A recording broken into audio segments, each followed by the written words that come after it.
据开封府尹包拯所奏，你是自动投案，而非逮捕归案。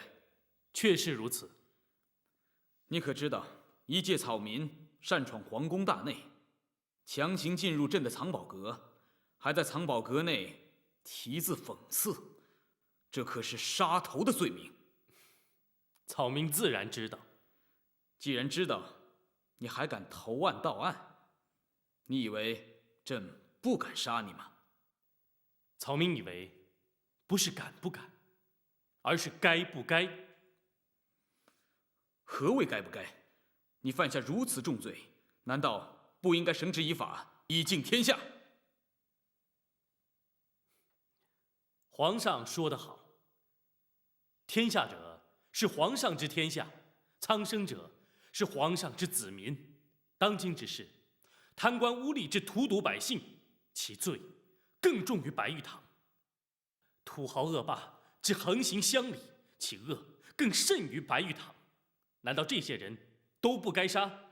难道皇上能将他们一一杀之吗？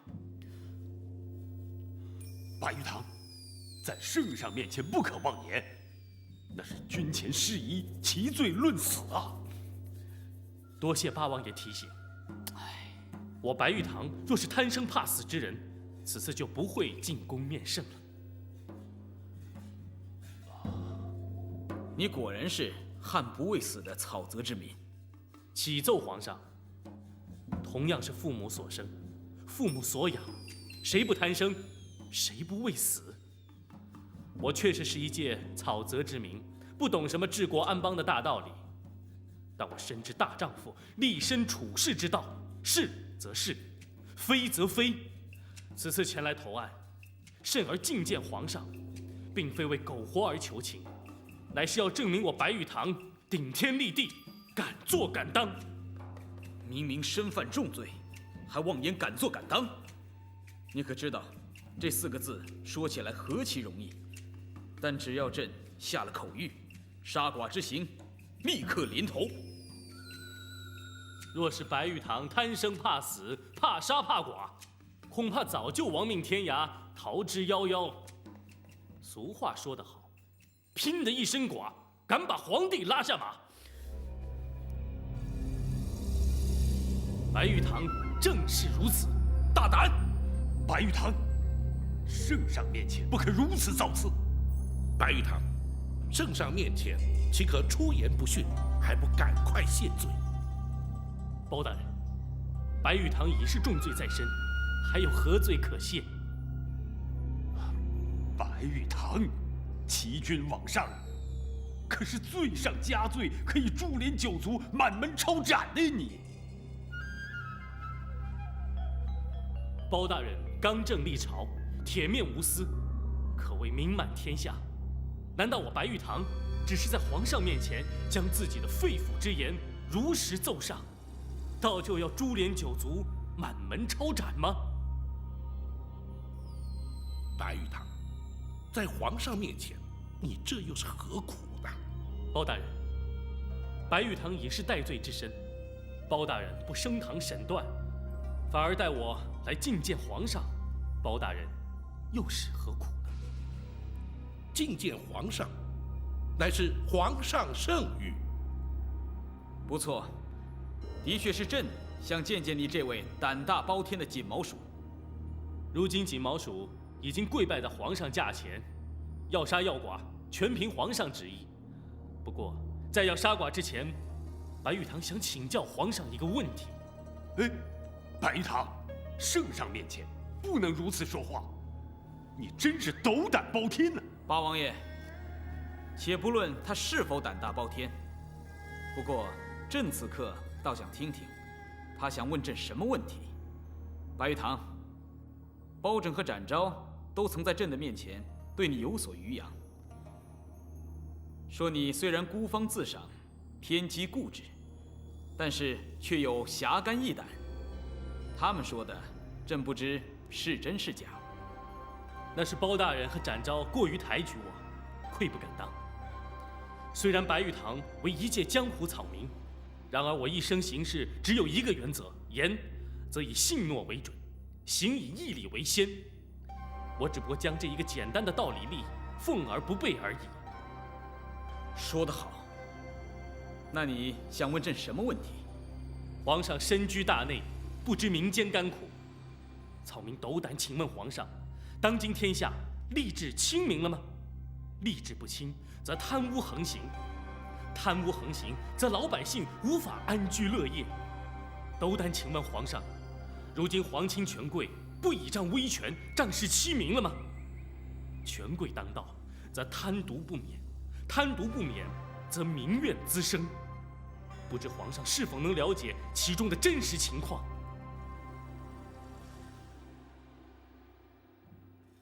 你再说下去。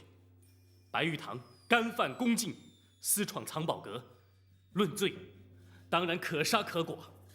若杀白玉堂一人，可泄皇上心头之愤，白玉堂虽死无憾；若杀白玉堂一人，可尽天下之恶，白玉堂更是慷慨受禄，含笑九泉。哪怕是身首异处，也要叩拜皇上的英明圣瑞。这才是天下苍生之福。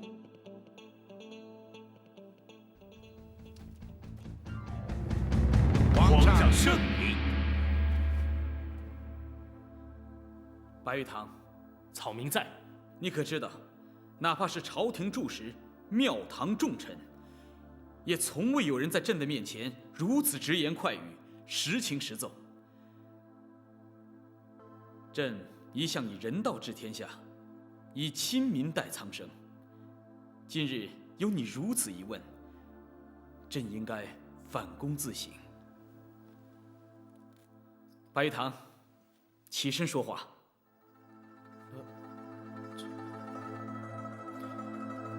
白玉堂，皇上叫你起身，是天大的恩典，莫要偏激过分，不知恩义好歹。谢皇上。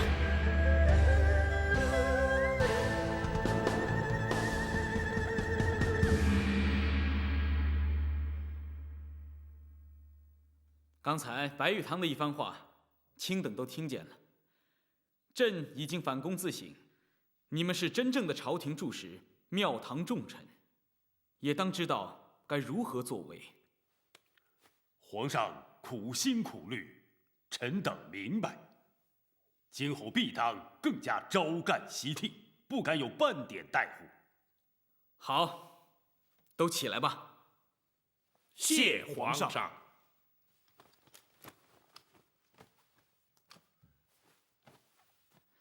治国之道，千头万绪，但还是以人治为先。朕一向以此自勉，白玉堂这番话更提醒了朕。白玉堂，朕念你当时一时冲动，干犯宫禁，闯入藏宝阁，虽然已没有了盗宝的嫌疑，但擅闯皇宫大内，罪在难赦。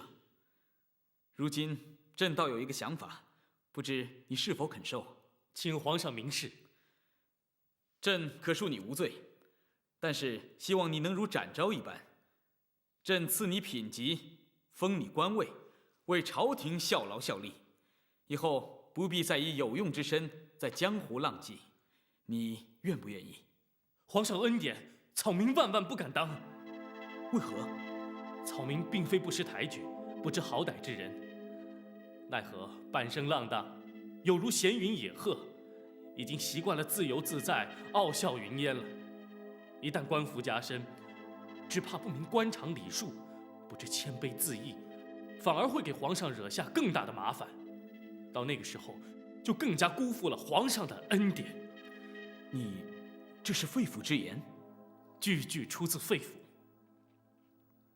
皇上，所谓钟鼎山林各有天性，白玉堂生性不羁，的确不宜官场生养，还请皇上明鉴。既然包青都这么说，朕也就不勉强于你。从今往后，你仍然是自由自在之身。不过以后你在江湖行走之时，且牢记你方才所言，才不辜负朕宽恕你的一片苦心呢。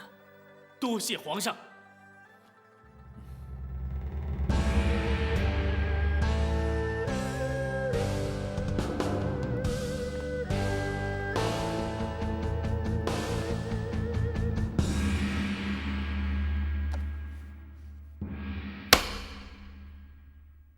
堂下所贵之人报上名来。草民白玉堂叩见包大人。民女方素心叩见青天包大人。方素心，你诉状所称，你乃是状告当今安国小侯爷赵世俊。回包大人，民女正是要状告于他。王朝马汉，在。被告因何不在堂上？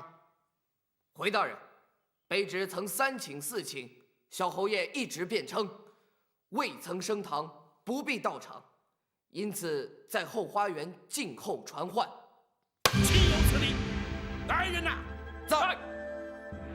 传赵世俊上堂。卑职遵命。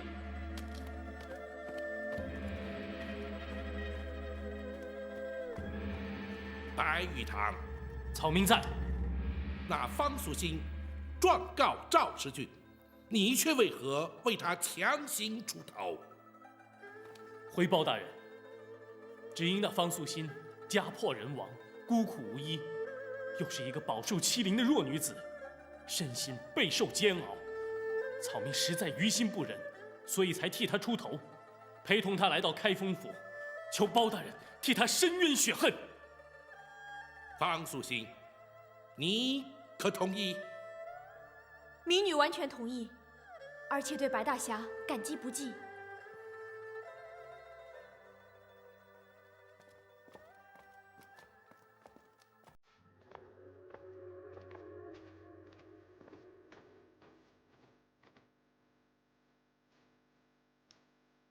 安国小侯爷赵世俊见过包大人。小侯爷，你身后所站何人？哦，乃是晚辈的师爷，叫何名姓？邢三。邢三。你来此作甚？回包大人，他是晚辈的一个重要人证。来人呐！在。替小侯爷看座。遵命。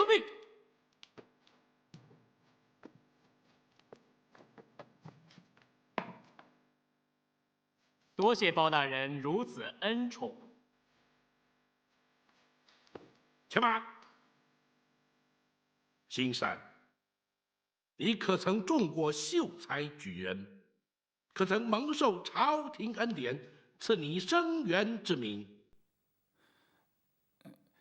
回包大人，没有。既然只是一介布衣，来到本府大堂之上，就该依照本府堂规跪下听审。包大人，他是晚辈的师爷。即便是师爷，那又如何？邢三，还不跪下！草民邢三叩见包大人。这才是朝廷的礼制规章。本府今日审理此案，虽称不上是错综复杂，却也纠葛不清，必须细问从头，抽丝剥茧，方能理出脉络。白玉堂，本府就由你先问起。草民聆讯。你可曾擅入皇宫大内，私闯藏宝阁，并在藏宝阁内胡乱题字？不错，草民确曾如此。如今你来到本府大堂之上，是被递补归案，还是自行前来投案？是草民自动投案。据本府所知，今晨皇上曾亲自召见于您，可有此事？确有此事。皇上仁恕亲和，爱民如子，对你一时鲁莽之行，已当面口谕，恩职特赦。从今以后，你更当谨言慎行，不可再凭一己之私胡乱非为。你可明白皇上的苦心？草民白玉堂叩谢皇恩，并且将皇恩永铭于心。如今本府依法将此案作一了结，撤销四海通缉，还你自由之身。你且起身。多谢包大人。包大人请慢。小侯爷有话要说。皇上当真召见了白玉堂，当真有恩旨特赦，恕他无罪。小侯爷可是信不过本府？不是信不过包大人，而是白玉堂所犯之罪，乃是欺君犯上的十恶之罪。所谓十恶不赦，怎会有如此结果？实在让人难以置信。晚辈要先拜望八王爷。且慢，小侯爷，白玉堂是否十恶不赦，自有皇上圣裁。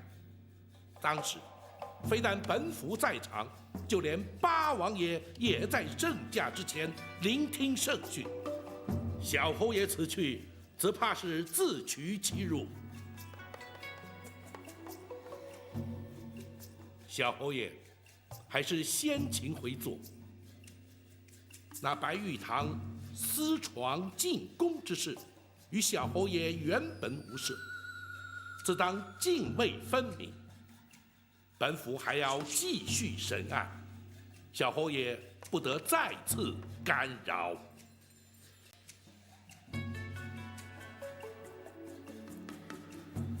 小侯爷，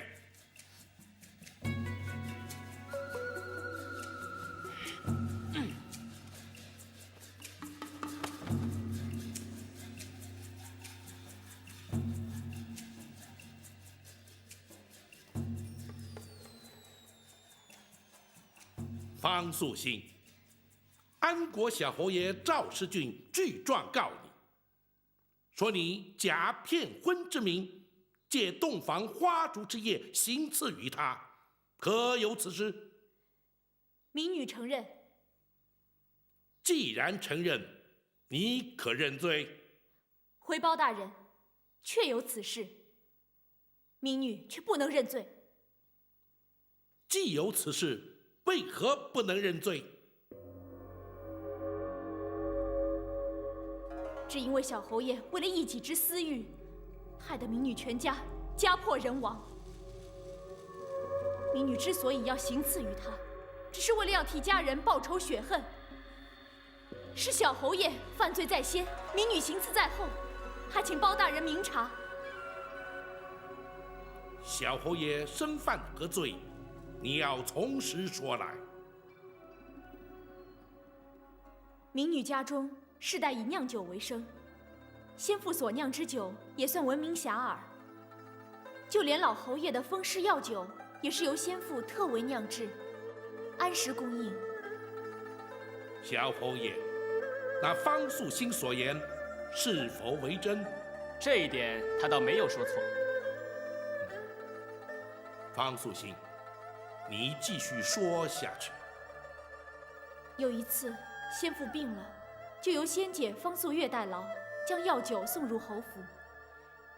仙姐虽非国色天香，但姿色却胜过民女许多。谁知小侯爷见色起歹念，竟用迷药将仙姐奸污。你简直满口胡说八道！小侯爷，本府问案，未经许可，不可轻易打断。姑念你不知堂规，暂且饶过，而后再犯，休怪本府论你扰乱公堂之罪。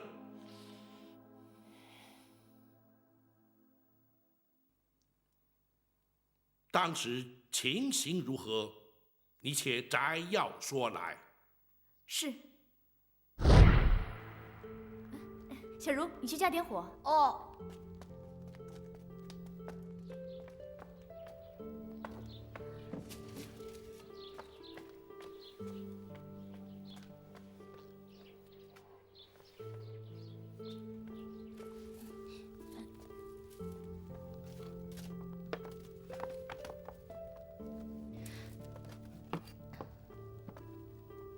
大姐，你要出去啊？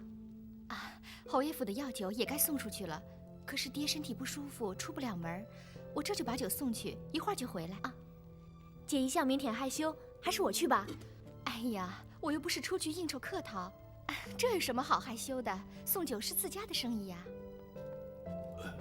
爹，都怪我身子骨不争气呀，害得我自己的女儿抛头露面。爹，我是您的长女，为您分忧解劳是理所当然的事儿啊。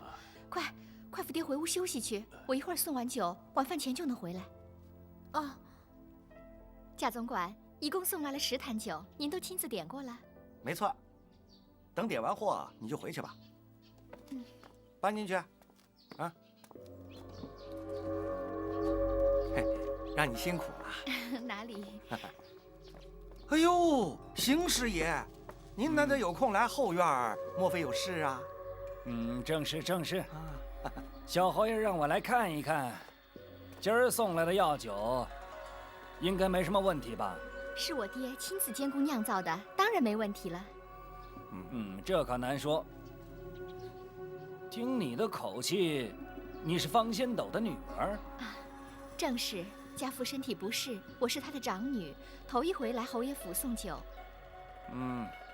怪不得以前没见过你。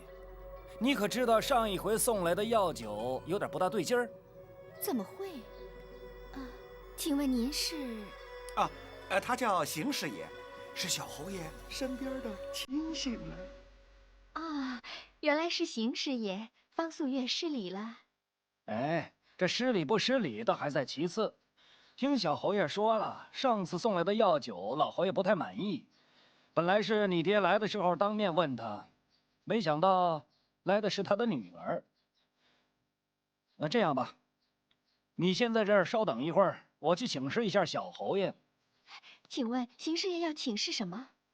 当然是请示关于酒的问题了。你先别走啊，我去就来。贾总管，我见小侯爷怕是不合适吧？不如等我爹病好了再。那有什么不合适的？除非你们方家的药酒真的出了问题，那就真的不合适了。方家的酒从来没有出过问题。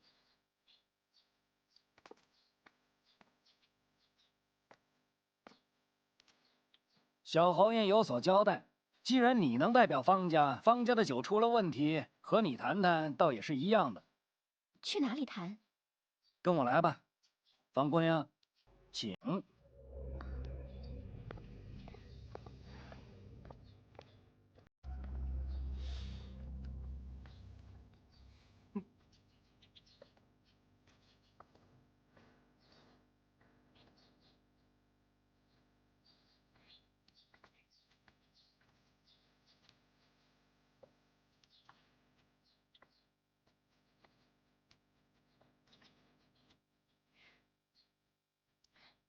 邢师爷，我有事要请教。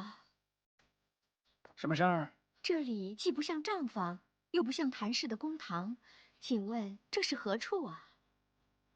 老实告诉你，这里嘛是小侯爷静思独居的地方，一般人想进来还进不来呢。这可是你的福气啊！这种福气只怕我生受不起，不如还是换个地方谈吧。这人都来了，何必还扭扭捏捏呢？只不过是问问你酒的问题。以小侯爷的身份地位，你可不要把事儿想歪了哦。走吧。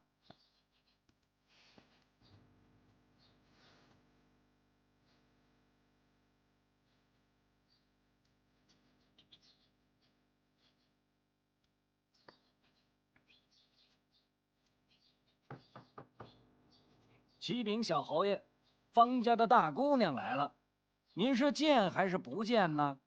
既然来了，就请她进来。是。你瞧，这小侯爷多给你面子。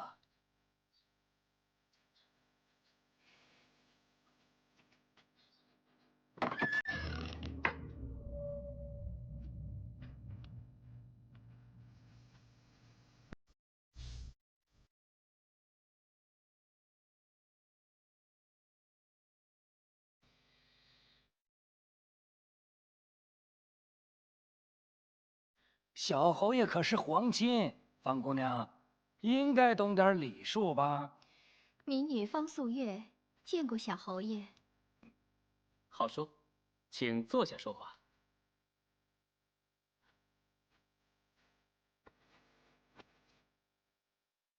方姑娘，你们上回送来的药酒似乎有点问题，想必邢师爷早已跟你们说过了吧？邢师爷是说了，不过民女认为家父亲自监工所酿造的药酒，应该不至于。口说无凭，你们自家的酒，你总该尝过吧？那是必然的，否则怎么能保证酒的品质呢？那好，邢师爷把酒拿来，让方姑娘自己再尝尝。是。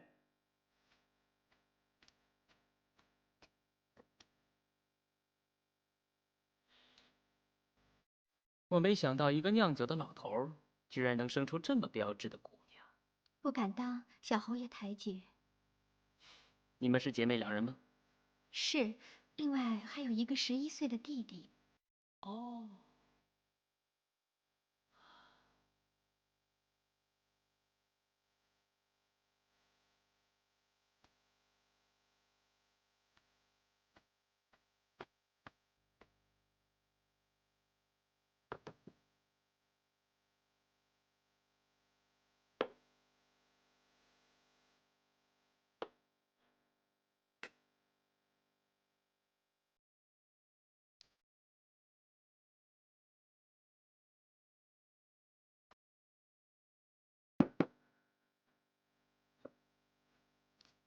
小侯爷请。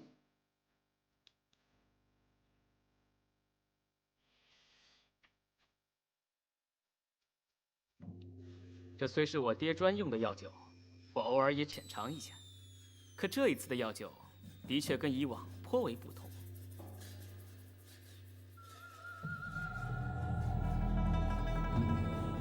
你喝一口也尝尝，比较一下前后有何不同。除了酿酒时食酒之外，我在外面从不喝酒，还请小侯爷见谅。这是小侯爷赏的脸，你可别不识抬举。况且你不尝尝，怎么知道问题的所在呢？同一壶酒，我已经喝过了，你还担心什么？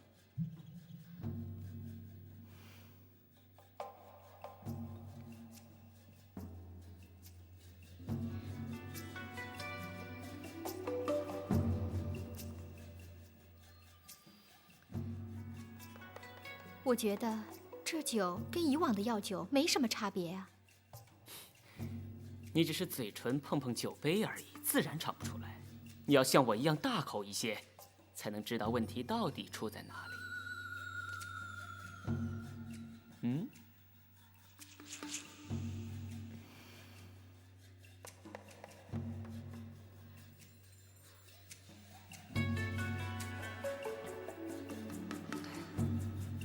如何？这酒果然不对。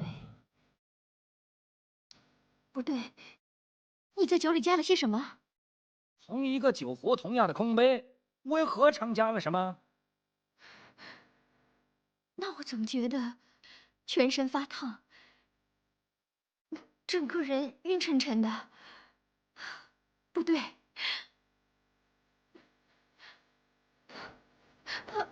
哎，小心点，千万别摔着。哎，慢点儿。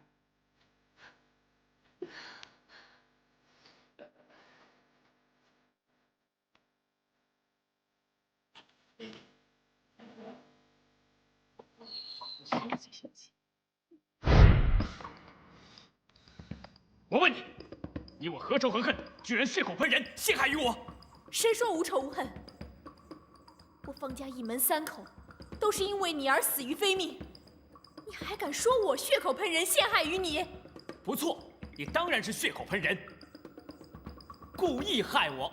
你究竟是何居心？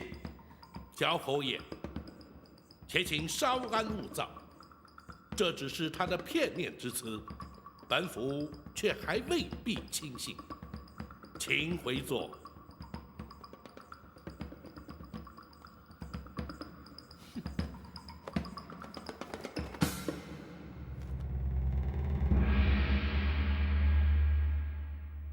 方素信，据你方才所言，既然是同一壶酒，又同样是空杯真酒，却又为何小侯爷喝了安然无恙，你姐方素月喝了却头昏欲倒呢？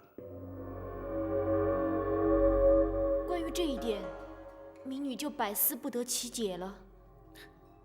很简单，在江湖上，这种卑鄙无耻、下三滥的手段，可谓是雕虫小技。那酒壶可以是子母鸳鸯壶，壶内另藏玄机。关于那杯子，看似无物，可是却可将毒物事先抹在杯子内缘，斟酒之后自然溶解。邢三，你说是不是？并非你白某人在问案吧？邢三，那就由本府来问你。据方素心之称，当时酒壶酒杯皆是由你取来，你可曾在其中动了手脚？回报大人，草民冤枉已极呀！此话怎讲？这根本就是子虚乌有的事啊！草民既不在场，也从未拿过什么酒壶酒杯。回报大人，邢三说的对，根本不存在这一回事，是方素心胡编乱造，别有居心吧。姑且不论是否别有居心、胡编乱造，关键在于那方素月当时是否的确代夫送酒，并且曾经前往侯府后院参访。方素月是否去过安国府的后院，草民并不知道。怎会不知？回报大人，草民是小侯爷的师爷，像这种闲杂琐事，草民一向不曾过问。包大人，邢三虽然只是布衣出身，没有功名，但也精通文墨，细心干练，所以晚辈委屈他为师爷一职，怎会管这些琐碎小事？既然小侯爷替你说话，本府不再追问于你。不过，侯爷府总管总该知情吧？邢三，本府问话，你无需看向他人。包大人，贾总管是否知情？请包大人传他前来一问，就知真相了。那是当然。王朝马汉，在。你二人即可飞骑前往安国侯府，传那贾姓总管前来问话。卑职遵命。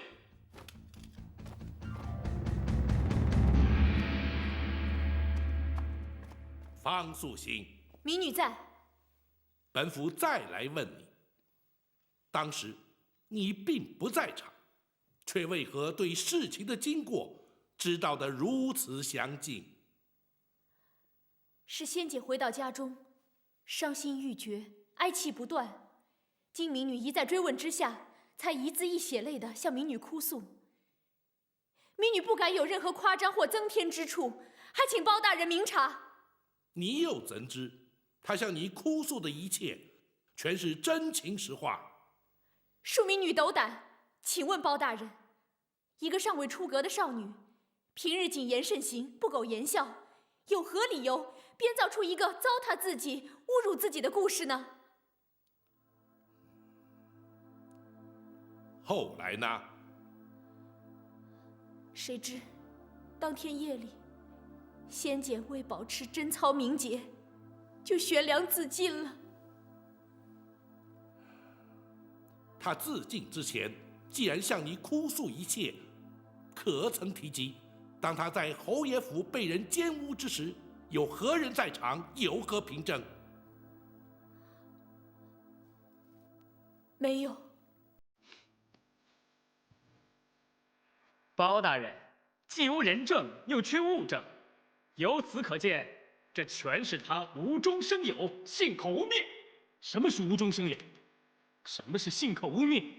你是堂堂的皇亲国戚小侯爷，他们方家又为何要故意得罪于你？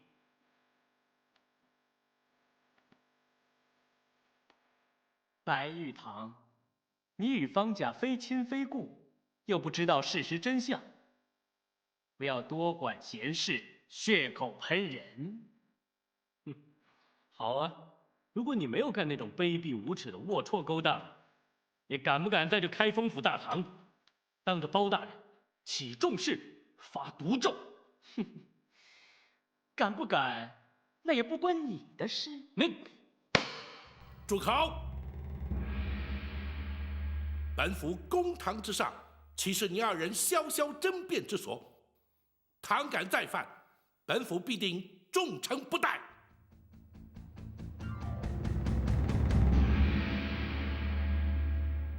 方素心，民女在。你姐方素月悬梁自尽之后，又发生了什么事？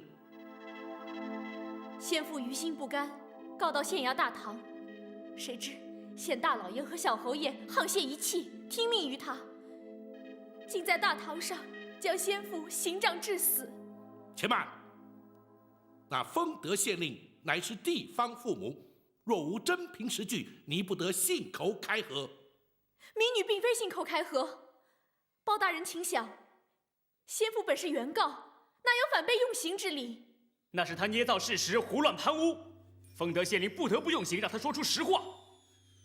谁知他不堪受刑，以致……赵世俊，本府尊你于前，敬你于后，你却将本府之言当作马耳东风，将本府大堂视作等闲之地，本府又何须再尊你敬你？来人呐，在，撤去他的座椅。是。包大人，方素心，莫要受他人干扰，你继续说下去。多谢包大人。先父被抬回家中，即因刑伤过重而亡。家母一时怒急攻心，猝死于先父跟前。民女全家本是祥和安乐，谁知短短数日之内，变成家破人亡。这种种一切，全都照因于小侯爷假借权势欺人。民女叩请包大人为方家无辜人命昭雪伸冤，请包大人替民女做主。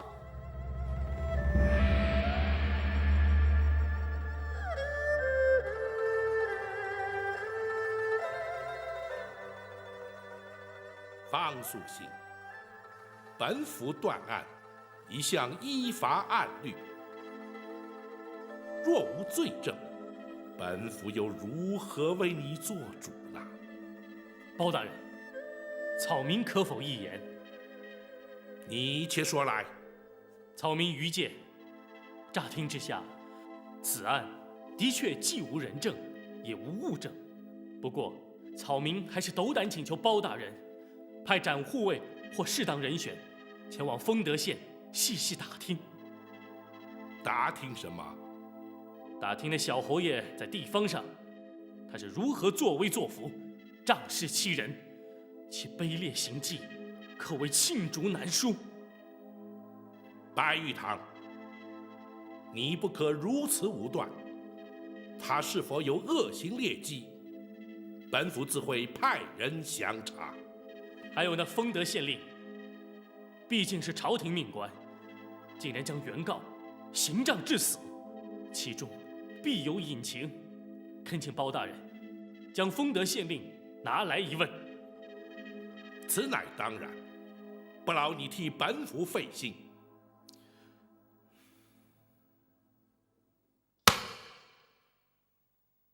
今日审案，暂且到此，改日再审。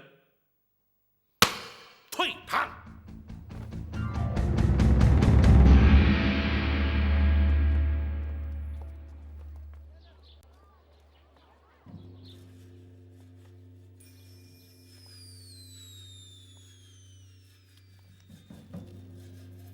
我把所有该注意的细节全都写在了这封信里，你要当面交给贾总管，叫他仔细看完之后，立刻焚毁。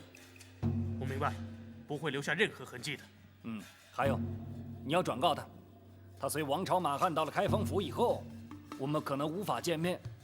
哼，虽然那包黑子铁面无私，但我们毕竟是侯府，叫他上堂之时，千万不可胆怯心虚，露了马脚。胡延海一定办到。邢师爷，邢师爷，您要的2匹快马，我可是买到了啊！哎，那卖马的可说了，这2匹马可是开封府马市里最为雄俊、脚程最快的2匹马。什么时辰？你们必须赶在王朝马汉之前找到贾总管，还有功夫在这儿臭表功啊！对，小侯爷说的对，两位请立刻上路吧。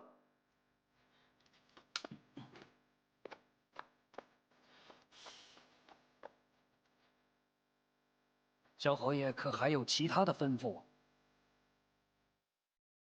我先前交代过你有关丰德县令朱文仪的事，你确实都办妥了。小侯爷尽管放心，小的已办得妥妥帖帖。他不但收了那2万两纹银，而且还立誓赌咒，无论如何也要为小侯爷打赢这场官司。立誓赌咒毕竟是一句空话。今天我到了开封府公堂上，才领教了包拯果然铁面无私、冷酷无情。所以我担心那个姓朱的到了公堂上，被包拯3呼2喝，难免会心虚改变主意。小侯爷多虑了，小的办差一向周密。他可以不要那2万两银子，可是他的老婆孩子总不能不要吧？这一点你都做了安排，要不然小侯爷怎么能如此安心的叫小的去办如此重大之事？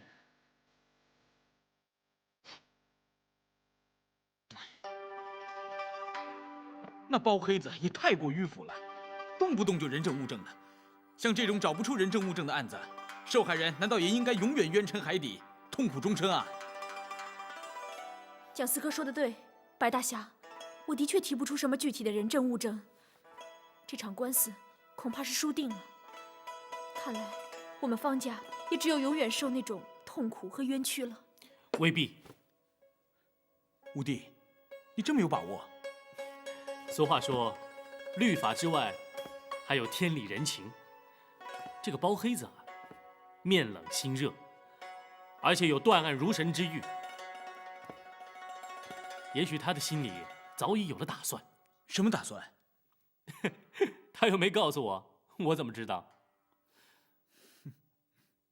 反正心急则乱，事缓则圆。我们这件事先不着急，古话总不会错。就算包黑子定不了小侯爷的罪，我想老天爷一定不会放过那个畜生。说得好，天理昭彰，疏而不漏。方姑娘，有我五弟在，你尽管放心吧。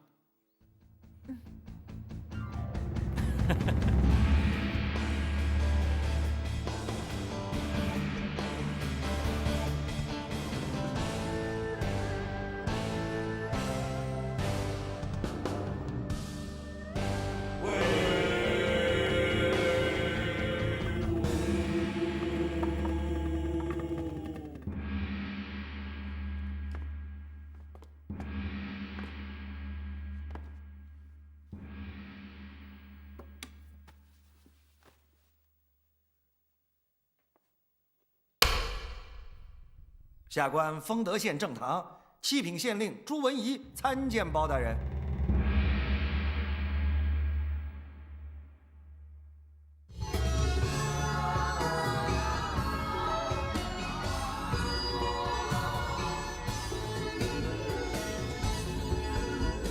强出头不服输，自寻烦恼。天外有天比你高。大富贵比不上身体好，无忧无虑平常心到老。看得透想得开，别爱计较，狂风大量开不消。我朋友要比多仇人好，让人一步世界大多了。真心好，久了总会被看到，不需要记住让别人知道。重承诺，重感情，友谊才是宝，强过人情冷暖最明了。现在将谁下挂胭脂过早，人会好心有好报。人生有什么才不算少？自己快乐满意就好。